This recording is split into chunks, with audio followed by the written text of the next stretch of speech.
Guys, magandang araw. Welcome to my channel. Okay? Ito na nga mga friends. Pangatlong araw na ng January. Pangatlong araw na ng January. Kumusta ang ating mga buhay-buhay, mga friends? So ito na nga, may pag-uusapan tayo mga palangga. Ang pag-uusapan natin ngayon ay patungkol sa insurance. Oo. So, ito na nga mga friends. Sabi ko nga, may nag-offer kasi mga friends ng insurance sa akin noon. So, sabi ko, hindi ko naman kailangan. Oo, kaya tumanggi ako. Hindi ko naman kailangan kasi malakas pa naman ako. O, 'di ba? Kumikita pa naman ako kahit papaano. So, hindi ko tinitingnan yung posibleng mangyari sa hinaharap. Ang tinitingnan ko lang mga palangga kung anong mayroon ngayon. O, 'di ba? Sabi ko, hindi ko kailangan kasi di pa naman ako machuchugi o matitegi. O, 'di ba? Ganun ang kaisipan mga friends ng mga tao sa panahon ngayon. Kasi nga, iniisip kasi natin dagdag gastos, dagdag expenses ng ating pang-araw-araw na buhay. Pero akala ko lang yun dati. Oo. Nung maging financial advisor ako mga palangga. Kasi ito pa. Bakit ako naging financial advisor? Kasi meron ako dati mga palangga ka-opisina. Kinukulit akong kumuha ng insurance talaga. So, tinanggihan ko. Bawat chat niya sa akin, hindi ko na sinisin kasi alam ko insurance yung kanyang i-offer sa akin. So, ang nangyari, gusto nilang pumunta dito sa bahay para i-discuss sa akin ang insurance ni ProLife. So, ang ginawa ko mga friends, hindi ko talaga tinatanggap yung kanyang offer patungkol doon sa insurance na yon. So, ang ginawa ko mga palangga, ang ginawa niya pala, pumunta rito na walang paalam sa bahay. Palibhasa kasi alam niya tong bahay. So, pumunta sila, kasama yung manager niya. So, nakapambahay nga lang ako doon, kitang-kita yung kaloob-looban ng aking damit. Kasi nga, hindi naman ako prepare na pumunta sila rito para mag-discuss regarding insurance, no? So ngayon, nung pumunta na nga dito mga friends, in-explain sa akin ng manager ang kahalagahan ng insurance. At yun nag-sink in sa mind ko. Sabi ko, oo nga no, maganda naman pala. Sabi ko, bakit kaya hindi mo na lang ako recruitin? Gumanon ako mga palangga. Sabi ko, para pagka ni-recruit mo ko, ako na magbebenta sa sarili ko, 'di ba? Mindset. So, ayun na nga, nirecruit nga nila ako. Sa madalit sabi, nag-exam ako. Kasi kailangan kasi doon mga palangga mag-exam sa Insurance Commission. At hindi ka magiging license financial advisor kung hindi ka dadaan sa komisyon ng Pilipinas regarding insurance. Kailangan maipasa mo yun.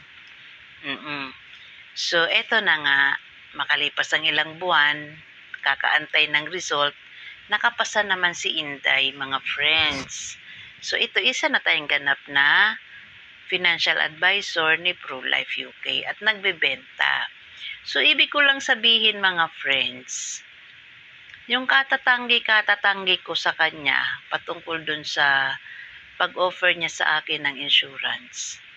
Yung pala, ako din naman ay magbi-benefits pala. So, eto na. Akala ko kasi dati mga friends, hindi ko talaga siya kailangan. O akala ko dati, hindi ko kailangan ng insurance.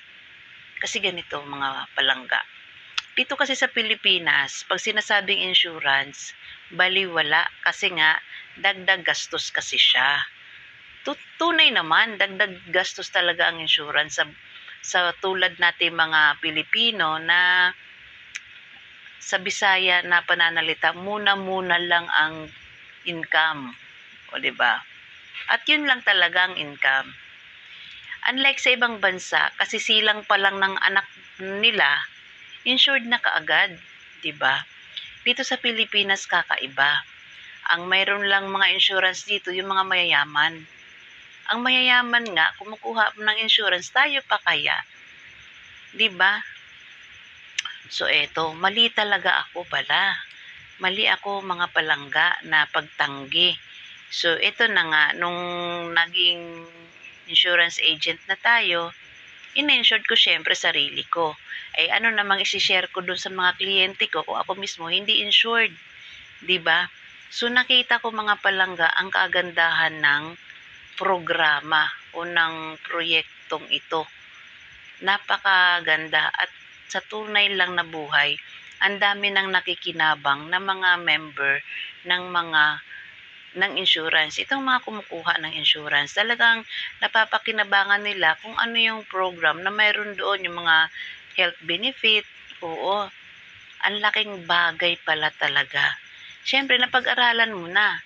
Kasi uma-attend ka sa training, anong kahalaga? Kasi kung anong mayroong insurance ako mga palangga, yun din naman yung sinishare ko din sa mga kliyente ko. Kasi ako mismo insured. O di ba mahirap magbenta ng insurance na hindi ka insured? Eh walang maniniwala sa iyo, di ba? So kailangan insured ka. So nung maintindihan ko palangga ang kagandahan nito, nako naman mga langga. Example, meron akong kakilala. Oo, inoferan ko ng insurance. Sabi sa akin, dagdag gastos lang daw. Eh nakita ko no the following months, nakita ko yung kanyang post na disgrasya siya. So hindi ko na siya inano doon. Hindi ko na siya sinabihan na ay kung nagpa-insured ka sana, di ba? Sinagot na ni insurance yung expenses mo diyan. So hindi ko na sinabi. Ang akin lang, kung nagpa-insured sana siya, 'di ba? Sa dami ngayon mga palangga aksidente. Eh kung insured ka, cover yung accident na 'yan. Disability. O 'di ba? Eh kung na-hospital ka pa, merong surgical reimbursement. Kalakip dun sa insurance aside from na mayroong kang sum assured. O, tas bukod pa dun mga palangga, kung sakaling kinuha ka na ni Lord, may iwan dun sa mahal mo sa buhay. O, diba? Kaya wag nating isipin mga palangga na ang insurance para lang sa mayayaman. Hindi totoo yun. Kahit tayo, mga simpleng mga mamamayang Pilipino, kailangan natin yun. Ang hirap kaya umasa sa ayuda sa gobyerno. O, diba? Eh kung ngayon, kung advance ka mag-isip, na kailangan lang talaga palangga, positibo ang pananaw mo patungkol sa insurance. Kaya ka kumukuha ng insurance, palangga, para sa sarili mo at proteksyon ng pamilya mo. Kasi kung ikaw na breadwinner ka at may nangyari sa'yo, paano yung umaasa sa'yo? Nga, o diba?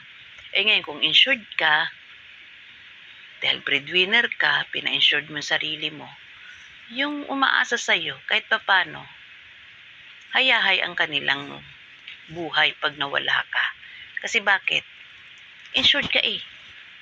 Yun ang kagandahan mga palangga sa insured, sa insurance. Expenses today, better tomorrow. O, diba?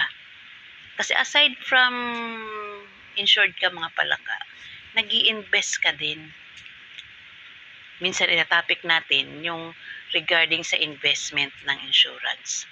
Napakaganda rin mga palangga. Kaya pag-aralan at pag-isipan mo ang insurance para sa'yo at sa pamilya mo na umaasa sa'yo. So yun lang. Magandang araw. God bless you. Bye-bye. Peace.